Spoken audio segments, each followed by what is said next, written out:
Hey, it's Gabriel Brown here with another credit repair tip. Today I want to discuss why you should never pay a collection account.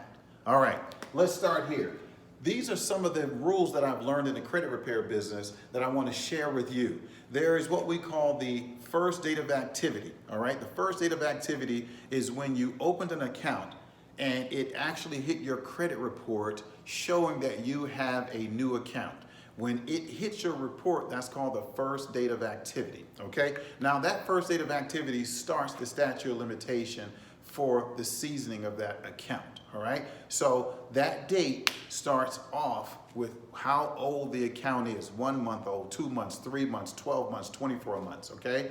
Now, when you have an account that, let's say it goes into negative status, all right? Let's say the first date of activity was January 2020. All right. Now, January 2020 is when you open the account. Now, let's say you had the account to January 21 for 12 months. And then finally something bad happened and your account went into negative status. All right. And you'd stop making payments on the account. Right. So for about 90 days, the account still showed up on your credit report as open, and then it finally went to collection between the 91st day and 180 days, all right? So in 90 days, okay, sorry about that, but that's 90, it then went to collection. Okay, so now the account is in collection, okay? So let's say in collection, it is now April or May 2021. So in May 2021, you get a letter from a collection agency, okay? And you decide you want to call the collection agency and pay it off, all right? Now, the bad thing about that is that the account is already in negative status, okay? And the date of last activity on the account is the date that you made your last payment, which was probably in January 2021, right? So now that account would stay on your credit report for 7 years from the date of last activity, January 2021, which will take you to January 2028. Let's say you decide in May, when you get the collection letter, that you want to pay off or make payments on that collection. Many times people want to make payments because if they could have paid it off, they wouldn't have missed the payments that were due in the 90 days before it went to collection. So now you're deciding to make payment arrangements with the collection company because they sent you a threatening letter and it made you afraid that they were going to sue you. Okay, not a problem. They set you up with a 2-year payment plan. Okay, let's say you got a 2-year payment plan. Now you finish paying on this account May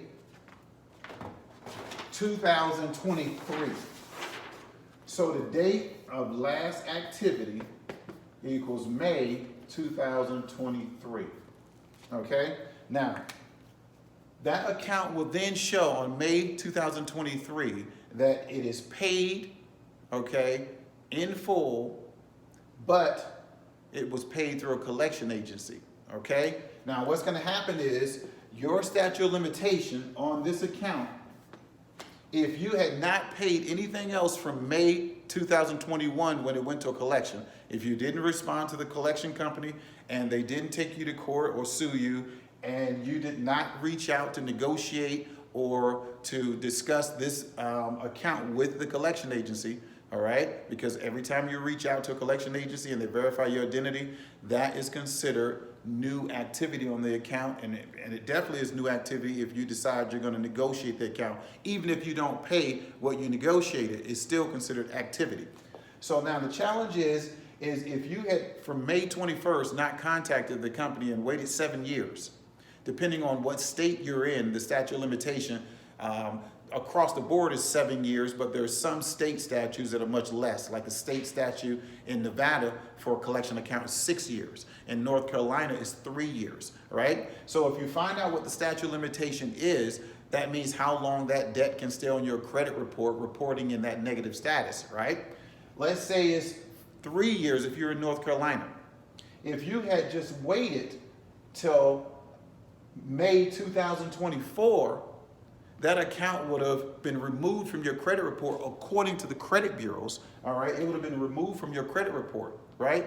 And you wouldn't have had to have paid it. But because you decided to pay it and you didn't finish your last payment, date of last activity was May 23, 2023. Now the statute of limitation will go from May 2023, and let's just say it's on an average of 7 years. That account will not fall off your credit until May 2030. This is why you never pay a collection account, because it actually makes your credit worse, all right? And from the date that you start negotiating with a collection company and make your first payment, that account is refreshed so that, let's say the collection account was 6 months old and you decided, I'm gonna go and I'm gonna pay it. So you call the collection agency. Well, the 6-month-old account, the further the date of last activity is in the past, the less that account has a negative impact on your credit score. Let me say that again. The further the date of last activity is in the past, the less that account has a negative impact on your credit score.